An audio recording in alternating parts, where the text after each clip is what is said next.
Hello students, आइए सीखें structure variable के डाटा को टेक्स्ट फाइल में कैसे लिखना है। स्ट्रक्चर वेरिएबल में रखे हुए डाटा को टेक्स्ट फाइल में कैसे लिखना है। हैश इंक्लूड stdio.io.h हमने लिखा। सबसे पहले हम एक स्ट्रक्चर बनाएंगे, स्ट्रक्ट स्टूडेंट। हम स्ट्रक्चर ले रहे हैं कर्ली ब्रैकेट और इसमें हम रोल नंबर ले रहे हैं, नेम ले रहे हैं और स्ट्रक्चर को क्लोज कर दिया हमने सेमीकोलन के साथ। अभी तक हमने एक स्ट्रक्चर बनाई है। ये स्ट्रक्चर रोल नंबर और नेम दो डाटा मेंबर्स कंटेन कर रही है और यहाँ पे अब हमने st नाम का एक वेरिएबल ले लिया है। st एक स्ट्रक्चर वेरिएबल है। st एक स्ट्रक्चर वेरिएबल है। स्ट्रक्चर वेरिएबल एक ऐसा वेरिएबल है जिसमें दो वैल्यू स्टोर होंगी, रोल नंबर भी और नेम भी। स्ट्रक्चर वेरिएबल में एक समय पे एक से ज्यादा वैल्यूज स्टोर हो सकती हैं। तो जैसे कि हमने यहाँ पे st वेरिएबल लिया है, हमारा st क्या है? st हमारा एक स्ट्रक्चर वेरिएबल है। इसमें रोल नंबर भी और नेम भी स्टोर होगा और हम वॉइड मेन लिख रहे हैं। हमें करना क्या है? हमने स्ट्रक्चर वेरिएबल में जो भी डाटा आएगा उसको फाइल में लिखना है, तो इसलिए हमें फाइल पॉइंटर वेरिएबल लेना पड़ेगा। फाइल पॉइंटर वेरिएबल हम हमेशा कैपिटल FILE से डिक्लेयर करते हैं। और स्क्रीन क्लियर की हमने, फिर रोल नंबर एंटर कराया। रोल नंबर जब भी स्ट्रक्चर वेरिएबल में एंटर कराया जाता है तो एम्परसेंड st.rno, इस तरीके से st डॉट जो डाटा st के बीच में रखना है। और फिर f stdin हम लिख रहे हैं।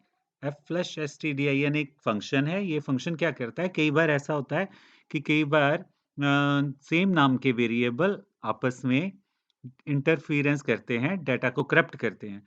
तो डाटा करप्शन ना हो, तो इसलिए एंट्री के टाइम डाटा करप्शन ना हो, तो फ्लश उस करप्शन को क्लियर करता है, एक्स्ट्रा बफरिंग को क्लियर कर देता है।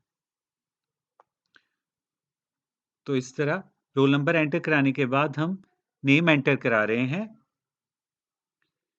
नेम एंटर कराने के बाद st.name जैसे हमने लिखा स्ट्रक्चर में, अब हमारे पास दो डाटा आ चुके हैं। st वेरिएबल में rno भी आ चुका है, st वेरिएबल में नेम भी आ चुका है। और अब हम फाइल ओपन कर रहे हैं जिस फाइल में हम st स्ट्रक्चर वेरिएबल का डाटा लिखेंगे। तो fopen कमांड क्या करेगी? pup.dat नाम की फाइल को ओपन करेगी लिखने के लिए। और fprintf फंक्शन यहाँ पे क्या कर रहा है? fprintf फंक्शन f में ओपन की हुई जो फाइल है उसमें जाके रोल नंबर नेम का डाटा लिखेगा।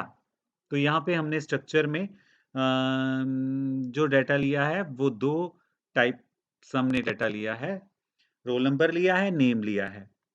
तो यहाँ पे हम दो फील्ड्स का ही डाटा लिखेंगे, st रोल नंबर st.name।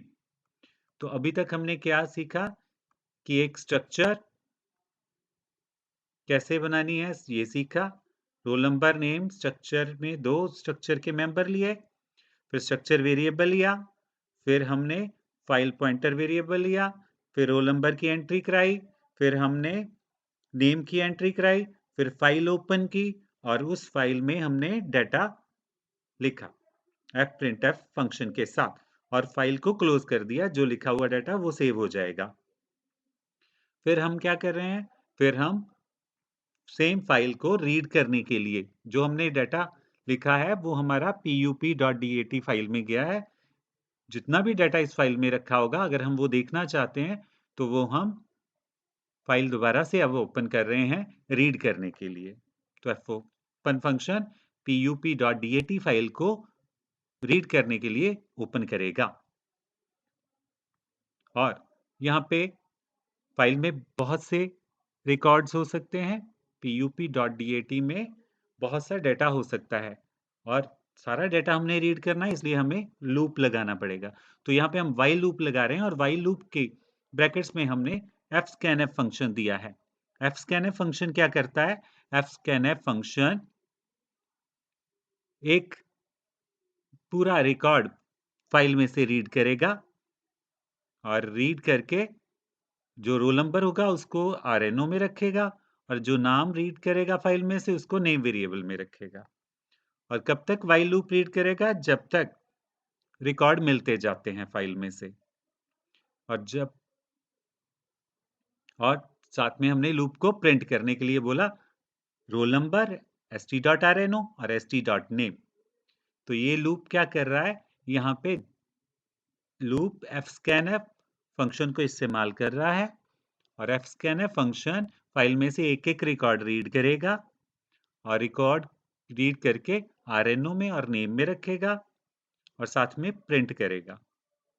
तो fscanf को जब तक रिकॉर्ड मिलते जाएंगे तो वो हमें 0 से बड़ी वैल्यू रिटर्न करेगा।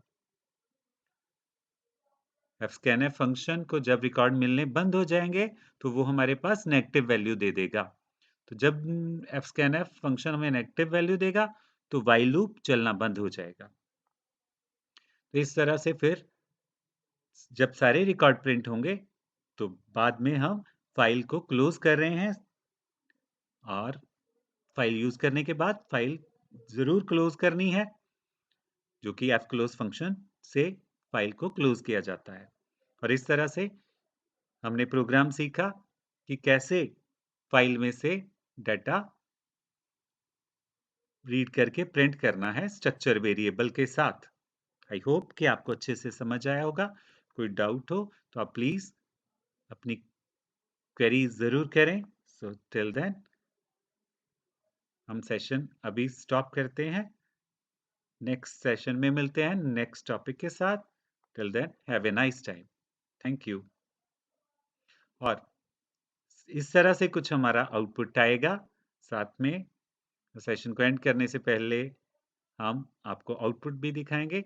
ये प्रोग्राम हमारा एक रिकॉर्ड एंटर भी कराएगा और इस तरह से फाइल में से रिकॉर्ड शो करेगा। Thank you.